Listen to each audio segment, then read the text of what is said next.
Good morning, everybody.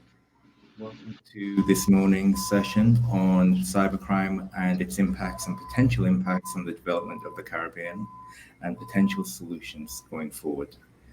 This morning, I'm joined by our guests, Dale Joseph from CARICOM IMPACS, Jason Manar, CISO at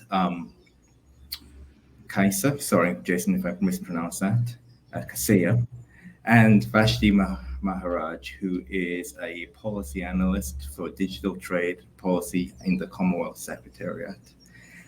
Before I go on to give a more detailed introduction, I would just ask if the panelists could give a slight introduction, a slightly better one than I've done. Thank you, guys. Jason, could I start with you, please? Sure, it's an honor to be here, and apologies if my voice sounds a little rasp. I'm a little under the weather, but this is one of those events that I've had the pleasure of being involved in some way, shape, or form. I want to say the last 3 to 4 years. First as an FBI agent, I served 16 years with the FBI. There I was up working with Brian, who you just saw, as well as many others at cyber headquarters, as well as supervising agents, as well as computer scientists and administrative personnel. I had been promoted to assistant special agent in charge out in San Diego right before I decided to come over and take the role with Kaseya. So I have roughly about 20 years of, or 2 decades, which, man, that sounds like a lot. But every year you realize that you're just starting to scratch the surface of not only your knowledge base, but this huge thing that we consider as cybersecurity. So I've been very fortunate to see everything up from a Fortune 100 company all the way down to a mom and pop company, the trials and tribulations that they've had, as well as the successes that they've had. And it's really provided me a holistic look to be able to impact Kaseya positively and really start that process and build a truly shining light in a world-class cybersecurity organization. And we hope to share some of those thoughts with you so you can do the same if you're not already. Jason, excellent. Thank you so much. Vashti, would you like to go next for us, please?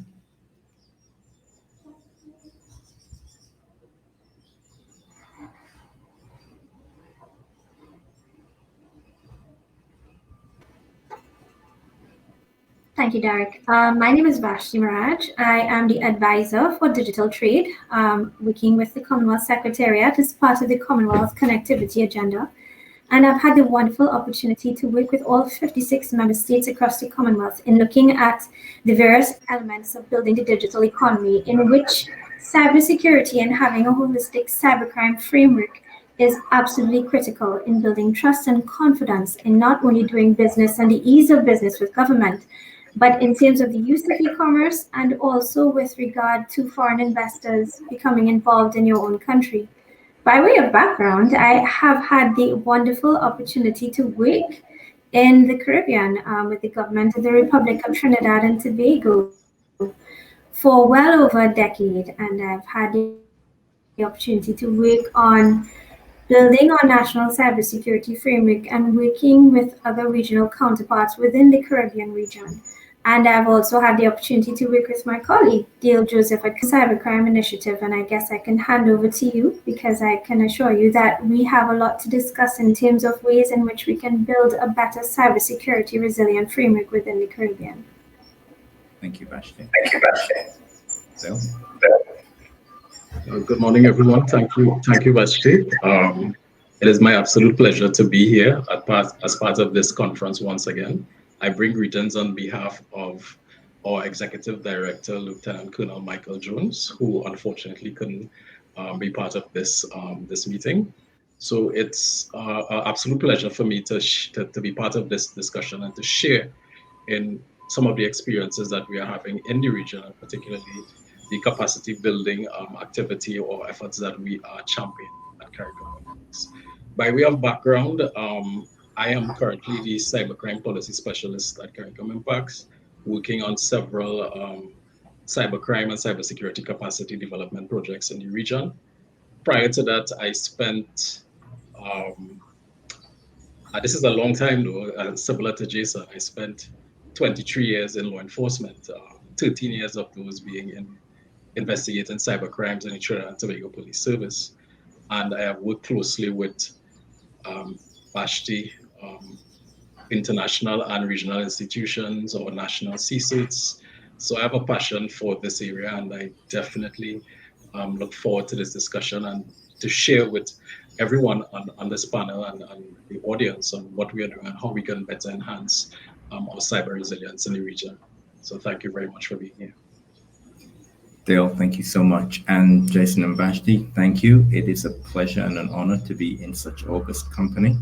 I'm currently the IT governance manager here at Caribbean Development Bank. I have around 20 to 25 years experience as a system implementer and cybersecurity practitioner. And without further ado, let's drop straight into today's topic. So as far back as 2016, and in fact, even further than that, but the Inter-American Development Bank produced a report, Cybersecurity, Are We Ready in Latin America and the Caribbean? This report identified many serious challenges for the region and posed ways forward, such as capability maturity models. Fast forward a few years into 2022, and we see multiple cyber attacks and incursions. The most obvious one of the last few months is the cyber ransomware attack on the Costa Rican government. This attack crippled the government, compromising their ability to run normal services, compromising their ability to pay their workers on time.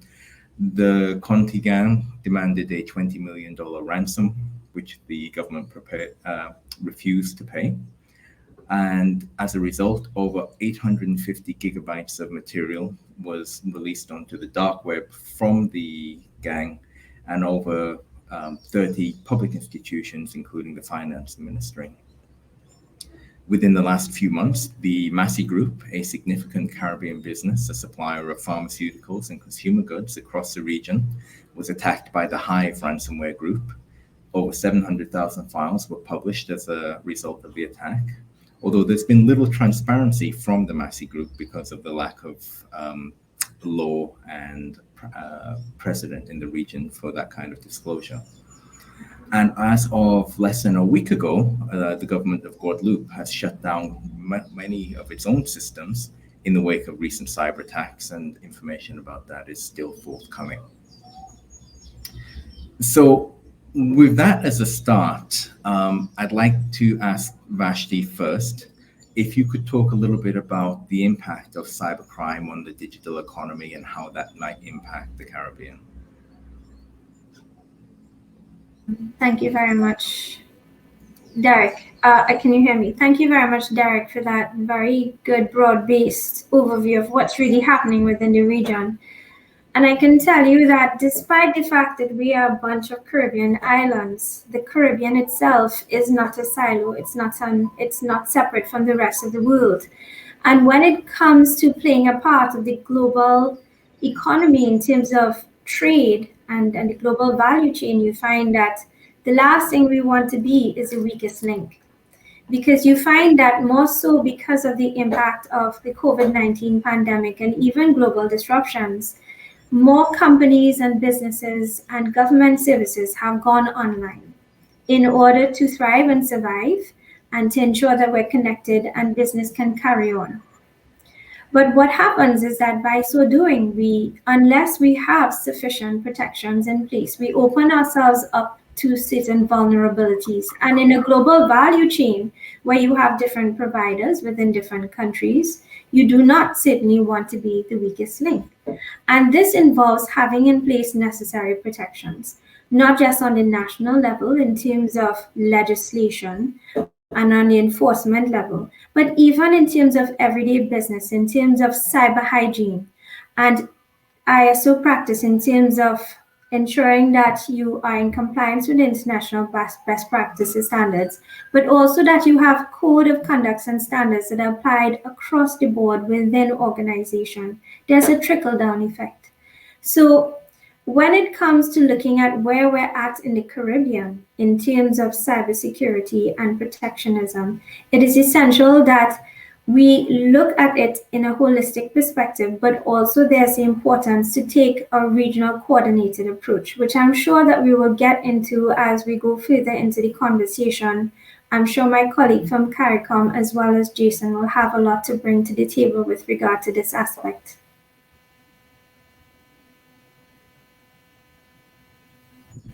Excellent. Thank you very much, Vashti. Dale, could I put the same question to you? Certainly.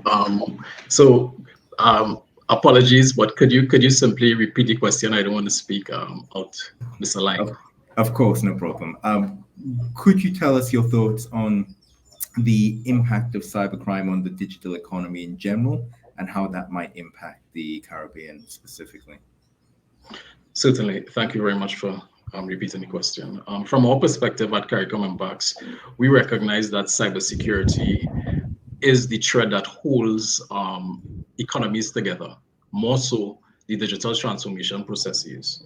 And we have been playing a pivotal role in terms of bolstering the capabilities of all our stakeholders in all our member states to bolster the capacity in terms of legislation, policies, and even technical capabilities to actually enable digital transformation and to enable strengthening their cyber resilience to deal with any sort of nefarious activity in our region. To get into the nuts and bolts, so to speak, we at CARICOM IMPACS, we are currently in the final stages of development of our digital forensic management platform, which will provide support to our incident response teams in each member states, information or data from honeypots that would provide proactive information that would supply to our first responders to enable them to protect national critical infrastructure. So we are being proactive as it relates to some of the cyber attacks within our region. Secondly, we have embarked on a large-scale training exercise to target all law enforcement officials or national CSIDs and technical persons with the responsibility for investigating and responding to cyber incidents, and all judicial professionals in the region, all with a view of bolstering the capacity. In fact, next year, as soon as 2023 begins, we are going in-country in each of our 15 CARICOM member states to do in-country sensitization, starting from the government officials, targeting straight down to the members of the public, to include small and medium-sized organizations, to speak about ways in which they can strengthen their cyber resilience in the wake of what we are seeing in terms of these ransomware and other malicious cyber activities. So that is some of the practical approaches that we are adopting at CARICOM IMPACS to combat the issues that we are seeing in the region. So over to you, Derick. Excellent. Thank you very much. And I'm going to finally put that same question to Jason. Impact of cybercrime on digital economy and how the Caribbean might be impacted. Yeah, so impact on digital economy, on the economy period worldwide. It is becoming easier, not harder, for these criminal enterprises to operate. Not only is it becoming harder, but what we're seeing is you have criminal enterprises at all levels, meaning that someone can purchase a script, ransomware, malware for as little as $20 and $30. And the reason why it's so prevalent and it continues to rise year over year is its profitability. It continues to be profitable to those that would do harm. They're oftentimes outside our borders, wherever we may live, or our jurisdictions, where there would be other jurisdictions, and the normal alternatives that would dissuade an individual from conducting such a crime, quite frankly, doesn't exist. They don't have to worry in some cases about whether or not they're going to be prosecuted. They don't have to worry if there's going to be a knock on the door. It's why private and public sector collaboration and cooperation is so important, where there are civil suits as well as legal action that can be taken by federal governments across the world. So it's a worldwide problem. Okay, Jason, so you just told me that it's basically too bad we can't do anything about it. That's not what I'm saying. I'm saying it's a very dire situation that we have out there, which requires teamwork. It requires every single person within an entity, a government, and an organization to come together and understand it's not a matter of if, but when something happens, and to be prepared. And that preparedness and that responsibility lies to each and every person within the company. There are some reports out there that would suggest that somewhere between 70 and 90% of all intrusions and breaches simply occur through phishing attacks. How long has phishing been around? It's still been a problem. And what I've seen in my years of service with the FBI and within the public sector, as well as the private sector, is there's a lot of companies that will, quote, set it and forget it. They've hired right individuals. They've done whatever. It's our job as cyber practitioners. It's our jobs as individuals within the space to make sure that whatever policies, frameworks, procedures that we put in place, they're living, breathing documents. That's what you can do. You can educate yourself. And I've said this ever since I've been coming to this forum, is you heard Brian say, this is not just for someone smart down the hallway that is your quote unquote IT professional. We all have responsibility to keep our information safe. The analogy that I use almost every time that I speak here is, what would we have done 50 years ago for physical security if someone went into an office building every single day, was supposed to work there and then lock up, yet left the doors wide open? Would we give them 3 chances before action was taken, before corrective action was taken? Or would we immediately view that as a security concern and act appropriately? Whether that's training, whether that's some type of disciplinary action, or whether that's just conversation. These things are very applicable to your cyber security plan and framework. And we need to take the same due diligence, because our crown jewels are now in the cloud. They're now on networks, and they don't sit often in our physical spaces. And that means that people oftentimes worldwide have access to them. Jason, very, very much. That's a very insightful view. One of the things that we heard on the call, on the conference yesterday, and I see there was a question related to it today, was about the role of financial intelligence units. Dale, what could we say in terms of financial intelligence units, their roles in cybercrime or threat intelligence in general, and how that could be leveraged to help us within the region? Thank you very much for that question. And that's actually a very potent, I would say, weapon in the fight against cybercrime, because criminals follow the money.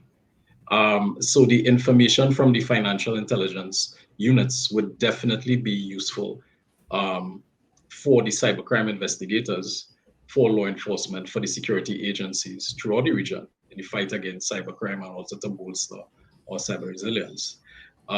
Particularly, we at CARICOM IMPACS, we are going to launch a cryptocurrency mapping project, which will allow us to map the use of cryptocurrencies in the region with a view of mapping it against criminal activities. So it will allow us to gather further financial intelligence that will actually enable more swift and agile responses to cybercrime investigation.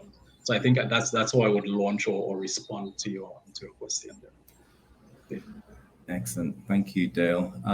Jason, I'm going to come back to you quickly on that one as well, please. Yeah, I'm going to be like Dale. Repeat that one more time for me. I'm sorry. No problem. We've heard some conversation around financial intelligence units, and I was asking if you had any insight into financial intelligence units and other kind of threat intelligence sharing fora, and how they might be useful for the fight against cybercrime in the region. Yeah, so that's one of the common problems that I hear from companies around the world, which is, if I just had more information about the threat. I would argue we're given a fair bit of information from various reports from various government agencies, and that are able to be gone through, culminated, and you can make educated decisions based upon whatever your business needs are and protecting them with that categorical information. That in and of itself doesn't mean that we don't have imagery of our own that we in years, log files have been maintaining what is going on, what users are currently doing, what quote unquote normal looks like, as well as if there is potential any different behavioral analytics that would lead you to believe something potentially nefarious is going on. So when we start talking about analytics, again, this is such a huge problem. I want to make sure that no matter what level we're at, there are things that we can do that give us analytics as well as intelligence that allow us to shape our response for our cybersecurity posture as it needs to be shaped within our own entity. One of the hardest things is every business case and entity, while they have the common goals of identify, protect, detect, respond, recover, every entity is just a little different. So there's not just one single page that we can give everyone and say, if you do this, you're going to be good to go, right? Because it requires that buy-in from every single person on the team. It requires that commitment. It requires making sure that somebody is accountable for knowing what those policies are, making them living, breathing documents, and then preparing for the worst, practicing. Because I can promise you that when that day comes, I truly believe it's a matter of if not when, based upon all the intrusions that you see across the globe, whether it's government entities, whether it's Fortune 50 companies, all the way down to mom and pop stores, you need to be prepared, because you don't want to get some kind of call, or you don't want to see something pop up and not know who to call, not know what to do, not know where to go. And so when we start talking about information and we start talking about threat intelligence, it's very important to understand what those risks are that are the biggest risk in the space where our businesses are. And then once you do that, you can show the business value that security adds for that business entity. And so that's the way that I personally like to look at threat intelligence, is what can I do with what I have first? What is out there in the government realm and other partners? Because the really cool thing is cybersecurity is globally is a very small group of individuals, and our adversaries talk to each other. So why don't we? We do. And I can't tell you how appreciative I am of my colleagues around the world that we're able to bounce ideas off of, that we're able to share that threat intelligence with. We're able to see what goes on in different. And so when we started threat intelligence, I look at where that intelligence comes from. You need to have specific as it relates to your business entity as to what you're looking for and what's going to move the needle the most. And I think that's individual per business. Jason, thank you. That's really, really useful.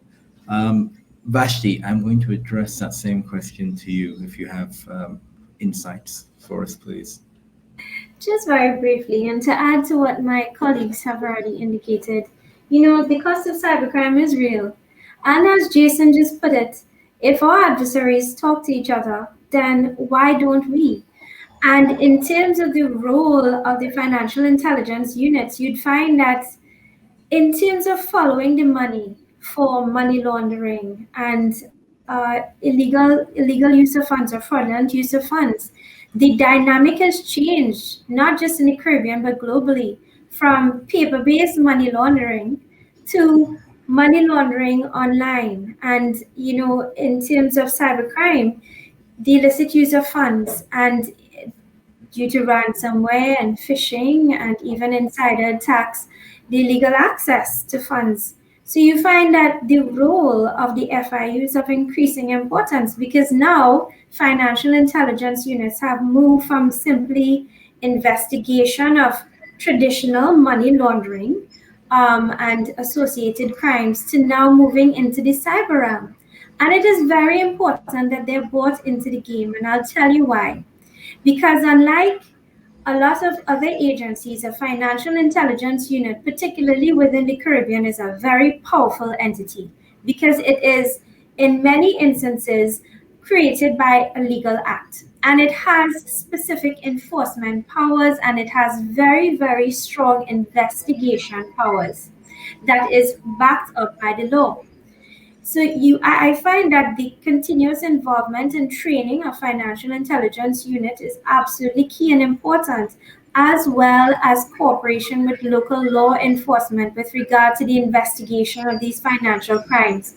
Because you find that more and more cybercrime has moved from just being a hobby where you just do like attack or DDoS attack and then it's fun, to now it's a business.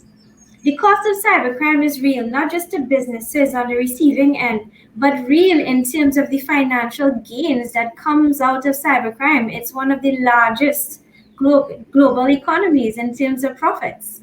So to end, I think the role of financial intelligence units is of very great and will be of more increasing importance as we continue along this trajectory. Thank you very much, Vashti.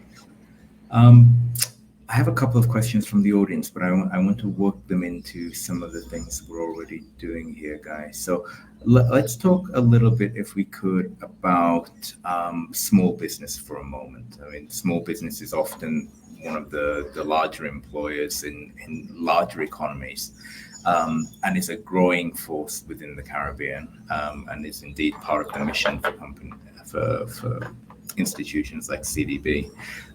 Could we talk a little bit about how we can help our small businesses and how they themselves can protect themselves? And Vashti, let's start with you again, if you don't mind, since you were just speaking. I could not ask you for a better question. Derick, thank you so much, because I can tell you in my role and wearing the hat that I wear, one of the things that I do every day is work with MSMEs and small businesses to come online using e-commerce. But there are certain things that affect small businesses. When you attack a large multinational company, they have the funds to invest in antivirus and other protections. Small businesses, when they're looking at launching their businesses online, this may not be high up in their radar, A. And B, when they suffer from a cyber attack, more than likely, they're least likely to recover and be able to go back online and do their businesses. It is likely to wipe them out. The second thing that is very important, and it happens not just in the Caribbean, but having had to deal with Africa and the Pacific as well, you find that with a lot of small businesses, they want to come online. They want to become part of that circular digital economy to access global markets. But the knowledge of a lot of cyber threats is not something that comes as part of their basic education. It's not like their first port of call. They are more interested in finding out the basics of IT skills and how to work on their back-end accounting and even like financial payments, not knowing and understanding the importance of cybersecurity and even daily cyber hygiene as part of their operations. So if there's something I can say, that we need to pay greater attention to small businesses, because in the Caribbean, as well as many other developing countries, a large part of our GDP comes from small businesses vis-a-vis the larger conglomerates. And it is very, very important to have that basic training in terms of cyber security and cyber awareness as part of their, I would say, business entrepreneurship and incubation training. Excellent, Vashti, thank you so much. Jason, I see you bouncing in your seat with some of those questions. So would you mind giving us your insight? Coughing, unfortunately, but this is a topic that I like. Apologies again. So there are numerous ways that small businesses can positively affect and ensure that they disincentivize cyber criminals. First and foremost is understanding what you're really knowledgeable at and what you're not. What can your business do, and what can the people within that business do, and what can they not? Oftentimes I see small business owners asking individuals within IT or within their own company to take on additional roles. I actually see this in the educational field as well, where a teacher will be the quote unquote CISO or CIO for the school or whatever else. It's understanding what you do really well and what you don't. The next thing is understanding the risk. One of the things that I ask small businesses is I said, all right, imagine today if your company was offline starting right now. How many days, how many hours, how many minutes before you are no longer a viable company? I've had companies that say we cannot be offline, 2 hours, 5 hours, we're going to go out of business. I've had companies say 2 weeks, 5 weeks. Depending upon that answer and depending upon the systems that you're utilizing, and that system's not just online, right? It's system based throughout. What if we lost X system? What if we lost Y system? What if we lost this? How long could we function as a company? It's going to help you determine the significance that you need to fund those areas. And if you're not knowledgeable of those areas, one of the things that I recommend, just like I'm not knowledgeable in diamonds, is you've got to go find a good jeweler. You've got to find a good managed security provider, right? You've got to find somebody that is going to help you and that you trust to do the right things and put the right processes as well as equipment in your small business to help you with that aligns with your vision as well as your budget.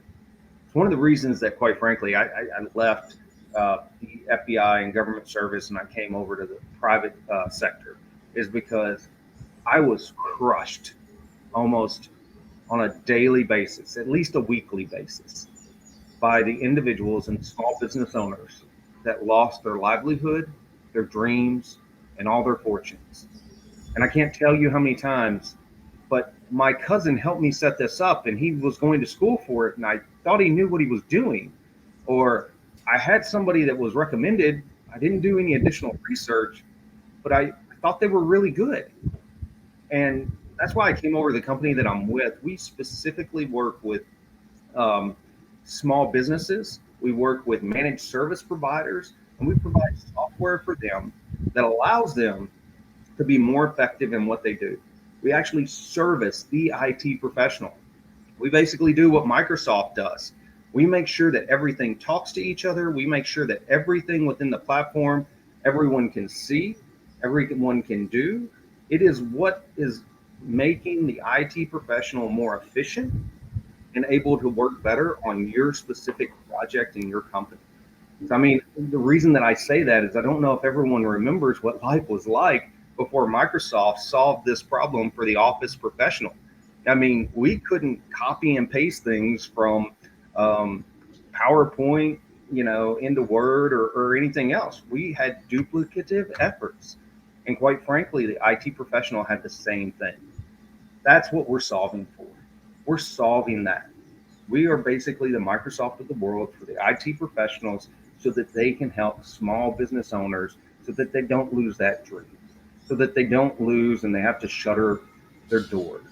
And so that they can rest easy in the fact that there is someone that is watching and helping them perform the task that, quite frankly, they didn't get in business to solve. Jason, thank you very much. Dale, could you give us your thoughts on this, please? Thank you very much, and excellent contributions from both Vashti and Jason. For us at CARICOM IMPACS, this is a very important consideration as it relates to small businesses. One of the things that we need in the region is proper statistics, proper data, and this speaks to the whole issue of reporting of these incidents when they happen. And as a regional agency, in order to address the decision makers, we need accurate information. We need accurate data. And it's important for us through our sensitization efforts to speak to these entities, then to let them know that, listen, when these things happen, please report it. I know some of the larger organizations, because of corporate image challenges, may be hesitant to report cyber attacks. And only when they become a critical issue, that's when it comes out into the public domain. So it's important that these things are reported so that the enough resources can be allocated to address these issues. From us at IMPACS as well, we are actually opening a web interface to enable the reporting of any cybersecurity incident or cybercrime. That we will capture that information and channel it to our first responders, law enforcement, and technical persons with the responsibility for that, for those activities in member states when they occur. So we are actually going to assist in the reporting of these incidents. We recognize that not many small businesses could afford SIEMs and SOARs, but we want to provide that capability so that and support for these entities so that they could feel safe conducting their businesses online. And also we continue to provide support for the digital transformation processes. Because one thing that we recognize at CARICOM IMPACS through this COVID-19 pandemic is the value of technology and the value of doing businesses safe and secure. So we are committed to providing support to every stakeholder in the region as we do these things. So over to you, Derick. Excellent, Dale. Thank you so much. That was very insightful. Panel, we only have 15 minutes left, so I'm going to perhaps focus a few of the questions at individual respondents now, and then if you would like to make an additional comment, perhaps you could come in after. So, Dale, if I just come back to you quickly, what is IMPACS seeing as the major kind of not only trends in cybercrime in the region, but perhaps causes of, or let's say errors on behalf of business and governments that are enabling cybercrime? Thank you very much for that question. We recognize that there are gaps in awareness, and it starts with awareness, because as Jason mentioned, we are suffering from the region as well with a lot of business email compromises. Email phishing attacks, smishing attacks seem to be rampant in our region. And it speaks all to awareness. What do you do? What do you do when you get a suspicious looking email, a link, something that says, click on it, I know what you did last night, or something like that, or you won a competition that you know that you didn't take part in, so it all boils down to awareness. What can you do with this link? What tools are available to scan this internet resource to see if it's malicious or not? And it boils down to awareness from the members of the public straight up to our government officials. Ransomware is another thing that is crippling a lot of organizations in the region. We need to start with awareness, and we also need to know that when these things happen, who to call and when to call these individuals, so that you could have a multi-sectorial response to these ransomware attacks. And that is the only way we'll be able to recover and learn lessons from these attacks. So that is my response to your question. Excellent, thank you very much. Vashti, we have a question specifically for you around the role of women and young girls in terms of getting educated. But I'd like to expand that a little bit into diversity in general and how you think that diversity can help improve our cyber security outcomes.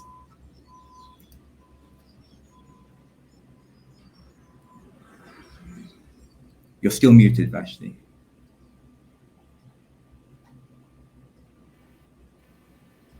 Can you hear me now? I think I can take a segue from Dia's contribution in terms of diversity and cybersecurity awareness, which I think is your question. Correct me if I'm wrong. I think that when it comes to cybersecurity, it's a multifaceted thing, because you find that within the youth who are digital natives, Generation Z are born swiping, you find that even with looking at legislation, we've had to deal a lot with cyberbullying, and the fact that even with the young generation, there's a lot to do with online security, and even things like online grooming. These are dangers that children are not aware of, but you find that it's not just women and girls that are susceptible, it is young people as a whole. You find that a lot of them are not aware of the dangers because they're more focused on the business elements of going online. And it's very, very important because one of the things that we found is that a small business may not be able to recover, but even if they are, it's a disincentive for them to even continue participating as part of that online commercial community.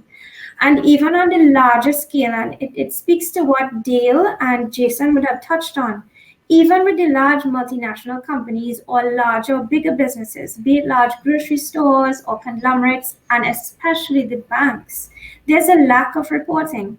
And as a result of which, there are cyber hygiene practices, there are policies in place, but unless we have a full idea of the extent to which cybersecurity and cybercrimes affect our business communities, we will not be able to adequately prepare and put in place the necessary programs that are in place to put in place cyber protections across the board in terms of diversity.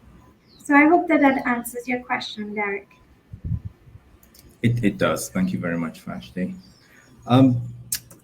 Jason, in terms of capability building, what are your thoughts around the use of frameworks, certifications, qualifications within the industry, and how can, or what should governments and individuals be looking at?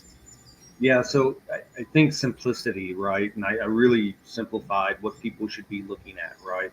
How do you identify things? How do you protect things? How do you detect something? Because you're not going to be able to protect everything. Even we know even the best governments, organizations in the world have had nation state actors that have gotten into systems. And when that happens, you have to have a robust way of detecting and then automating a response out of that, right? So response and recovery. There are numerous frameworks depending upon the company, the organization, the size. In fact, we could do probably a 2-hour workshop on frameworks alone. And at the end of the day, that's where we can't just give one size fits all, right? Somebody may look at the NIST standards and say that is perfect for us. Somebody may look at the CIS standards and say that's where we need to go. Somebody else is going to, in software is going to look at the SIM standards, and the list goes on and on. I could rattle off literally the next 20 minutes sets of standards that are applicable for cybersecurity. Do they do what you need them to do? And are you putting all your faith and hope in the framework and not allowing people to be accountable? Again, I am going to say it over and over again. Ultimately, accountability, and I believe in ultimate accountability, right? My CEO believes that, I believe that, and I believe each individual in an organization, and this may speak to culture even more than security, but I think culture and security often go hand in hand because you have to have a culture of security first, security awareness. And if you don't, you're going to constantly be battling or trying to push a barrel or a truck uphill, and you're going to be unsuccessful. So that's why I keep on going back to those fundamentals where if you have ultimate accountability and at the end of the day you have an entity, an organization, and or a person in place to be that voice of reason when it comes to cybersecurity. Not every small business is going to be able to have a CISO like myself that is able to say, hey, wait, these are best practices. Hey, wait, this is the policy that we need to. This is how we're going to engage and get buy-in across the company. Not everyone's going to have that. So they're going to have to partner with other entities, like I said, managed service providers, managed security service providers across the globe in order to get the effect that they need. But I think the message is there's something out there for everyone. It takes time and effort to actually go and find what's applicable to your individual situation and business. That's why there's 1,000 different frameworks out there. And governments, businesses, and individual companies have put a lot of thought and effort in trying to provide those best practices, those frameworks that are going to keep you safe. And I think it's the responsibility of every single one of us, from the CEO all the way down to the greeter at the door, to ensure that we do our part to ensure our organization is safe. Jason, thank you very much. We have about 3 minutes left, guys. So what I would like is for you to give me each, and Dale, I'm going to start with you, 2 or 3 key takeaways around what we can do to support our region and deal with some of the issues that we've talked about today. So Dale, if you could kick off with that for me, please. Thank you very much, Derick. So again, for us, I know we keep speaking about awareness raising. Participate in on cyber awareness raising sessions. I think that is critical. Listen to what is being delivered in terms of the trends that are out there. Provide the information and support to cyber legislation and strategy enforcement in your various institutions and member states.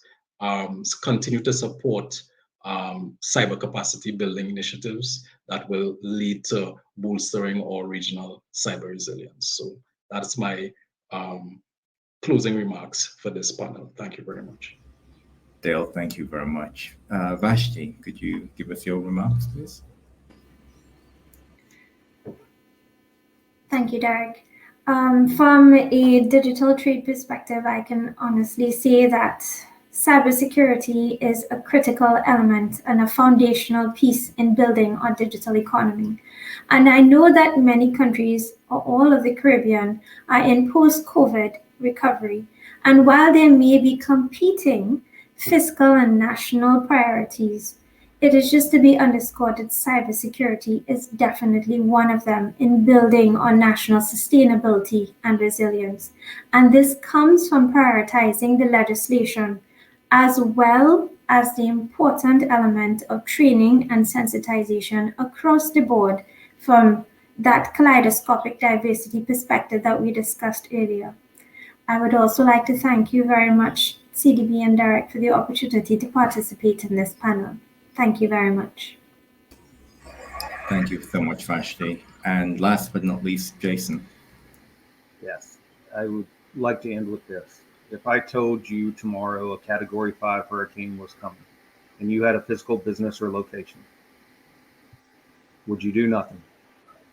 My guess is you wouldn't, and that you would take proper precautions, whether that's boarding up, whether that's sandbagging, whether that is whatever you need to do to protect your physical location. I'm asking you to do the same with cybersecurity, because there are very few things that can totally destroy a company, but this is one of them.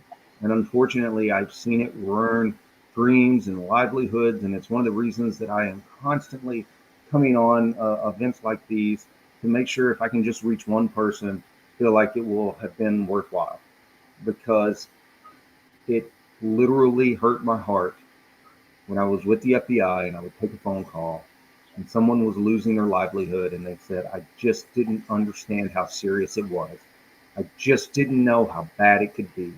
I just thought I was doing the right thing for my business by putting my goods online and having a system in place. And that was the last that anyone saw or heard of that business. There are very few things in this world that can utterly destroy your business in one fell swoop. And I would say everything else, whether it's fire, whether it's hurricanes, whether it's anything else, we educate ourselves on. I implore you, take some time to educate yourself on this. Take your time to reach out to people.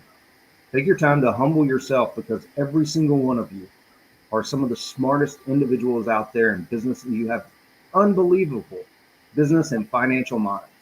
I'm just asking you to make sure that we just ask for a little bit of help when it comes to cybersecurity.